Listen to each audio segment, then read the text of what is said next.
Round 7 of the URC offers up more mouth-watering matchups. My name is Mark. Let's talk rugby.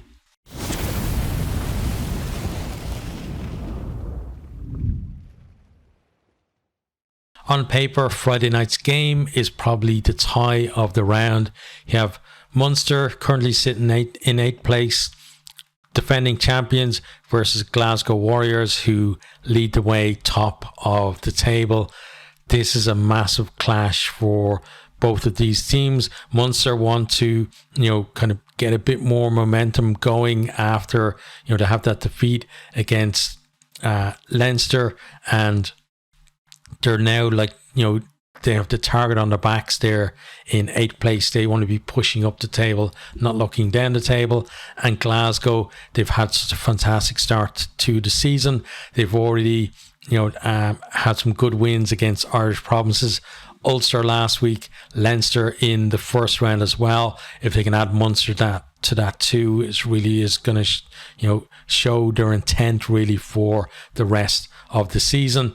In terms of the fact that this one is in Musgrave Park, it's a home game for Munster. They don't play as many games in Musgrave Park, but I think this one, because of that little edge, I think they're probably going to just about nick this one. On to then the Saturday game. So early game, we have the Bulls versus the Sharks. Bulls have easily been the best of the South African teams so far, sitting in 3rd place. They have lost twice this season, but they've had some massive wins along the way as well. Last week just absolutely took Connacht apart, and just showing, once they get a chance against a team, they just keep on going, keep on piling on the points. And the Sharks, they're down in 14th place. They just have the one win. That was against the Dragons last weekend. But, that hope of a mini revival will probably end at Loftus this weekend. I can only really see the Bulls winning this one. Next then we have a Welsh derby. So we got Cardiff versus the Scarlets. Cardiff up there in 11th place. And, they are kind of, not quite the leading Welsh side, because you got the Ospreys just ahead of them, but they have a chance here against, a Scarlets team who've been in pretty poor form to push themselves further up and get into kind of position to maybe challenge for the playoff places. I've said a lot now. I want to see this year, I want to see a Welsh team actually getting in there into that top 8 and kind of disrupting the Irish and the South Africans, and generally we will have maybe Benetton and Glasgow in there as well. So let's hope for one of the Welsh teams to get in there and just generate some more interest in the end of the season. But back to this game, Cardiff, they are in 11th place. As I said, they've had kind of a mixed start to the season. They've 2 wins, a draw, and 3 losses. A win here would certainly make that record look a little bit better. They're against the Scarlets, who sit bottom of the table. Scarlets have only won once so far this season. And, last week as well against the Ospreys, they didn't look too great. Now, weather conditions maybe had an effect, but it didn't affect the Ospreys as much as it did them. So, I've got to go for, I think, a Cardiff win in this one. Next then we have the Lions versus the Dragons. So, 10th versus 15th. Lions kind of had a bit of a tough start to the season, and they've now got a couple of wins under the belts, and they're one of those teams that are they're trying to look up the table rather than down at the moment, and entertaining the Dragons, who only have 1 win this season and are only above Scarlets on points difference. Probably see this as a really good chance for them to get a bit of confidence into the team and maybe get a decent win for them. Dragons, I think it would be a massive G up for them if they were to win away in South Africa. They got a bit of a pumping last weekend against the Sharks. So they'll be certainly looking for an improved performance this weekend, but I don't think they're going to get a win. I think the Lions are going to take this one.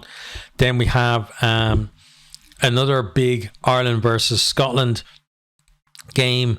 This is Ulster in 4th versus Edinburgh in 5th. So two teams, who are right there up near the top of the table, and it's one of these ones where the winner is potentially going to be part of that little group that are maybe going to start splitting away from the rest of the league, and the loser could see themselves actually dropping significantly depending on how other results go. So there's a lot riding on this. Edinburgh, they've had some really good wins this season. Ulster have been okay this season, probably not in as good form as they were at the start of last season, but they did have that massive dip in the middle that really kind of threw them in terms of their finish to the season as well. They never quite recovered from that, so they'll just want to keep plugging away and keep up there near the top. So I'm expecting them to really go all out for the win here, but Edinburgh have shown on attack they are hugely dangerous. Ulster are going to have to keep making those tackles that we've seen, like they're up there in the top 3 in terms of number of tackles, or actually the top of the table, in terms of number of tackles made, with over 1,100 tackles made this season. They're going to have to make quite a few more against Edinburgh, and they're going to have to make them stick against the likes of Van der Merwe as well if they're going to pull out a win on this one. But I think they might just about edge it, and there's going to be there's kind of an interesting subplot going on in Ulster as well, with the whole Cooney versus Doak starting 9, because both of them are great kickers and both of them have been in good form, and they've really been pushing each other to higher standards. But then you've also got Healy for Edinburgh, who's added an extra dimension, I feel, to their game. They always had that kind of passing attacking game, but now he brings the kicking along with them with that too. So kicking could be very important in this game if it's a tight one. Next, then we have the Stormers versus Zebre Parma. So Stormers have, they've not really been in great form this season, especially compared to the last couple of seasons we've seen them. Zebre, they got that first win in over a year and a half for them. They've been in good form, throughout the season. A lot of games have been close, so they haven't been too far away from actually getting themselves another win. They've got a win, a draw, they've got the 4 losses, but their points difference on just minus 72 tells you they're nowhere near as bad as they were last season. But can they turn the Stormers over in this one? I don't think so. I think the Stormers, they've had now, 4 defeats? They won the first 2. They've lost 4 on the bounce. This is going to be where I think the Stormers revival starts. They're going to win this one, and they're probably going to go on a bit of a run and start rising up the table.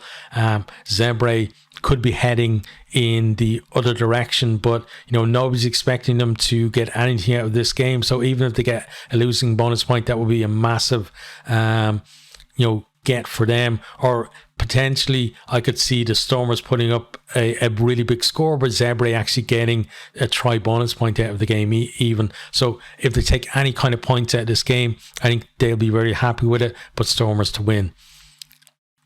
Next time we have another Irish derby. This is Connacht versus Leinster, so it's 7th versus 2nd. Connacht have been, they started the season really well, but now they've had they got just taken apart really last week by the Bulls, so they'll be happy to be back home, but they did get one win in South Africa as well, so they'll see that I think as a successful trip for them. Now they're welcoming Leinster, who are 2nd. Leinster haven't quite clicked really this season and got into top gear, which is a bit worrying for the rest of the league. But we haven't seen yet whether this Leinster team can click into that top gear that we used to see them being in. So I think Connacht, at home, at the sports ground, and then potentially with some not great weather.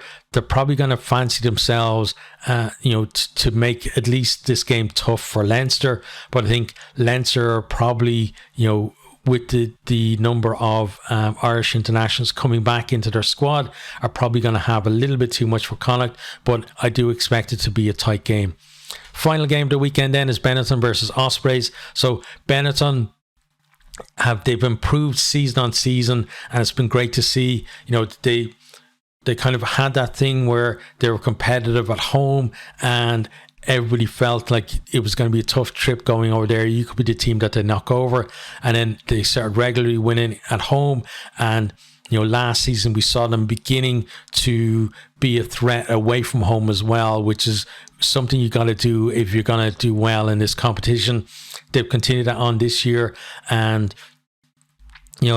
they were the last team to lose a game this season as well. In terms of the scoring, haven't been scoring too many points. Like, they've only just about broken 100 points this season. At 107, they actually conceded more at 110. So most of the games have not been high scoring, so we don't expect this one to be either, which means that for Ospreys there is a chance for them to potentially get a win, because it's probably going to be just one converted try maybe in the end, one way or the other. So Ospreys, after coming off the back of that win last week, they'll probably look at this and think, okay, yeah, we certainly have a chance to win over in Benetton. But I think that Benetton, in terms of just the form over the whole season, are probably going to have just enough to edge this. They have that nous now.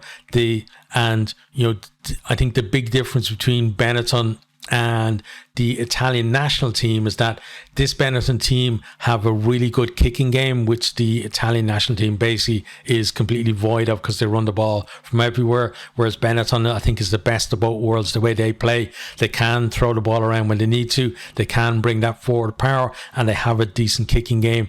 And I think because of all of those options that they have, all those strings to the bow, it's going to help them to win this game against Ospreys. Okay, so that is the end of that one. As the weekend goes on, I'm going to be watching some of the games. I'm going to be doing coverage of them as well. We'll definitely have the Munster versus Glasgow game. That's going to be a cracker, I think. And then throughout the weekend, I'm off this weekend. I'm off work, so it means that I can probably watch another 2 or 3 games other than that. So probably about half of the games or thereabouts I'm going to cover in terms of match reviews after the games are done. And then on probably Monday, we will have then a review of the entire round as well. Also, I have some stats up on the channel. They're probably going to be up around this, a little bit after this one, because this one is easier to edit, but they'll be up probably tonight as well. So if you're watching this on Friday morning, they're probably up already, and their stats around some of the tackling stats from the RC first 6 rounds. And if you're into your stats, or you just want to see how certain teams are doing in terms of their defense against each other, go have a look on that and maybe put some support on that, because those ones, I love doing them. They take a long time to do, and I'd love if you guys went and checked that out as well.